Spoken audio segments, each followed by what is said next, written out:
অংশুক ওখানে অনশনে ছিলেন। নিয়ত শুরু থেকে দেশবিরোধী কার্যকলাপ এবং স্লোগান তুলে যাচ্ছিল। আন্দোলনের জায়গা থেকে সরিয়েছে এবং ওনাকে হাসপাতালে নিয়ে গেছে। যারা দেশবিরোধী কথাবার্তা বলবে এবিপি তাদেরকে প্রশ্রয় দেবে না। একদিনের একটা 24 ঘন্টার প্রতীকী অনশনে ছিলাম। আদি পরিস্থিতি ওরা নিজে থেকে সেই ঘটনা ঘটতে চাইছে। লেখা পড়া ছবি আঁকা এবং গানের মাধ্যমে প্রতিভা জানাচ্ছিলাম। গায়ে এসে হাত দেওয়া কি হয়েছে? পায়ে করে দাঁড়িয়েছি, ভিড়ের মধ্যে পা থেকে পা মেরে দিচ্ছে। ওরা আর কি শুরুতে ওখান থেকে টন করতে শুরু করে তারপর রাস্তার এখানে আসে। দেখুন এরা যতক্ষণ না উঠবে এখান থেকে ততক্ষণ আমরা আমাদের স্লোগান আমাদের ভারত মাতার জয় বলেই যাব। সেই স্পেসে ঢুকে ভ্যান্ডালাইজ করতে চেষ্টা করে। বিষয়ে জানে কি জানে না জানি না, আমরা তাও ইনস্টিগেটেড হইনি। আমরা ফিজিক্যাল ভায়োলেন্সে বিশ্বাস করি না। এর বিরুদ্ধে কঠোর ব্যবস্থা নেওয়া দরকার। নরেন্দ্র মোদী ধর্মেন্দ্র প্রধান যা যা করছে এরা তার পোষ্য। বিশ্বভারতীতে সোনাম ওয়াংচুককে ঘিরে উত্তেজনা, মুখোমুখি অবস্থানে দুই পক্ষ। বিশ্বভারতীতে পরিবেশবিদ ও সমাজকর্মী সোনাম ওয়াংচুককে সমর্থন জানিয়ে বিক্ষোভে সামিল হয় একদল পড়ুয়া। নিজেদের সাধারণ ছাত্রছাত্রী বলে দাবি করে তারা রবীন্দ্রসঙ্গীত পরিবেশন, পোস্টার হাতে শান্তিপূর্ণ অবস্থান, বিক্ষোভ সহ বিভিন্ন কর্মসূচিতে অংশ নেয়। অন্যদিকে ভারত মাতা কি জয় স্লোগান তুলে এবিভিপির সমর্থকরা পাল্টা বিক্ষোভ শুরু করে। এবিভিপির দাবি, নিজেদের সাধারণ ছাত্রছাত্রী বলে পরিচয় দিলেও বিক্ষোভকারীরা আসলে এসএফআই এর সমর্থক। দুই পক্ষের পাল্টাপাল্টি স্লোগান ও বিক্ষোভকে কেন্দ্র করে বিশ্বভারতী চত্বরে উত্তেজনা ছড়িয়ে পড়ে। পরিস্থিতি নিয়ন্ত্রণে রাখতে ঘটনাস্থলে নিরাপত্তা ব্যবস্থা জোরদার করা হয়েছে। আমরা এখানে আজকে সকাল থেকে আন্দোলনে বসেছিলাম। আমাদের কর্মসূচি ছিল দিল্লিতে যে আন্দোলন চলছে, সোনাম ওয়াংচুক ওখানে অনশনে ছিলেন আজকে 21তম দিন, এবং সরকার ওনাকে বলপূর্বক ওনাকে আন্দোলনের জায়গা থেকে সরিয়েছে এবং ওনাকে হাসপাতালে নিয়ে গেছে।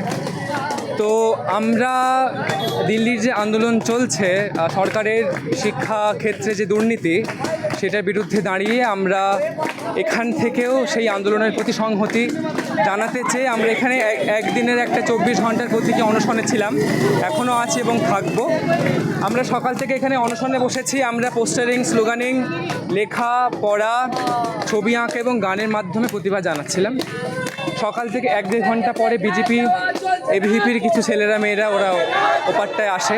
ওরা আর কি শুরুতে ওখান থেকে টন করতে শুরু করে তারপর রাস্তার এখানে আসে এবং আমাদের কনস্ট্যান্টলি ইনস্টিগেট করতে চেষ্টা করে, এবং তারপরে রাস্তা পেরিয়ে আসে, রাস্তা ব্লক করে, এবং তারপরে আমাদের এখানে আমাদের যে স্পেসটা আছে সেই স্পেসে ঢুকে ভ্যান্ডালাইজ করতে চেষ্টা করে। আমাদের এই সামনে যা যা পোস্টার ছিল, আমাদের মেয়েরা ছিল আর কি হিউম্যান চেন করে ওদেরকে ধাক্কা মেরে সরিয়ে পোস্টারগুলো ছিঁড়ে পা দিয়ে মারিয়ে ওরা ভ্যান্ডালাইজ করতে চেষ্টা করে। আমরা তাও ইনস্টিগেটেড হইনি। আমরা ফিজিক্যাল ভায়োলেন্সে বিশ্বাস করি না। আমরা শান্তিপূর্ণভাবে আন্দোলনটা করছি, এখনও করব। ওরা আমাদেরকে নোংরাভাবে ফিজিক্যালিটির মাধ্যমে অপোজ করার চেষ্টা করছে, গায়ের জোর দেখিয়ে। ঠিক একইভাবে আজকে সকালে যেটা হয়েছে দিল্লিতে, এটা তার প্রতীকী জিনিসই বটে। ওপরে নরেন্দ্র মোদী ধর্মেন্দ্র প্রধান যা যা করছে এরা তার পোষ্য বলে একইভাবে হিংসার মাধ্যমে একই জিনিস এখানেও করতে চাইছে। আমরা আমাদের গ্রাউন্ডে স্ট্রং, আমরা এখান থেকে সরছি না। আমরা শান্তিপূর্ণভাবেই আমাদের আন্দোলন অবস্থান চালিয়ে যেতে চাই এবং চালিয়ে যাব। দেখুন এরা শান্তভাবে আন্দোলন করার নামে এরা প্রতিনিয়ত শুরু থেকে দেশবিরোধী কার্যকলাপ এবং স্লোগান তুলে যাচ্ছিল। সেই সময় আমাদের কিছু কার্যকর্তা এবং ছাত্রছাত্রী এই রাস্তার পাশ থেকে যাচ্ছিল, সেটা শুনে আমরা এখানে দাঁড়াই এবং তাদের বিরুদ্ধে পাল্টা স্লোগান তুলি। এই বিশ্বভারতীর বুকে যারা দেশবিরোধী কথাবার্তা বলবে এবিপি তাদেরকে প্রশ্রয় দেবে না। এই বিশ্বভারতী তথা সমগ্র পশ্চিমবঙ্গ এবং ভারতবর্ষে কোনো রকম কোনো ভারতবিরোধী, রাষ্ট্রবিরোধী স্টুডেন্ট এবং ছাত্রদের আমরা কোনোরকম কোনো জায়গা দেবো না।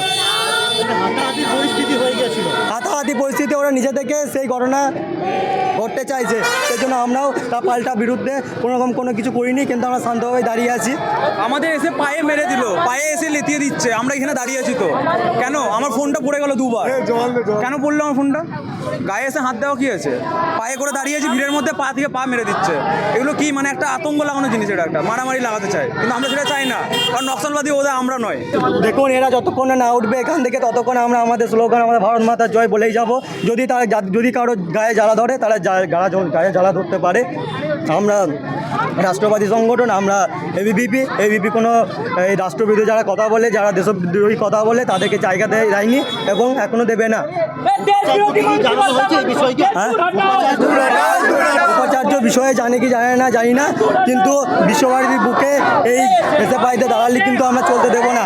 বিশ্বভারতী কর্তৃপক্ষকে এর বিরুদ্ধে কঠোর ব্যবস্থা নেওয়া দরকার। বাংলা হান্টের আরও খবর দেখতে নজর রাখুন। বাংলা খবর মানেই বাংলা হান্ট।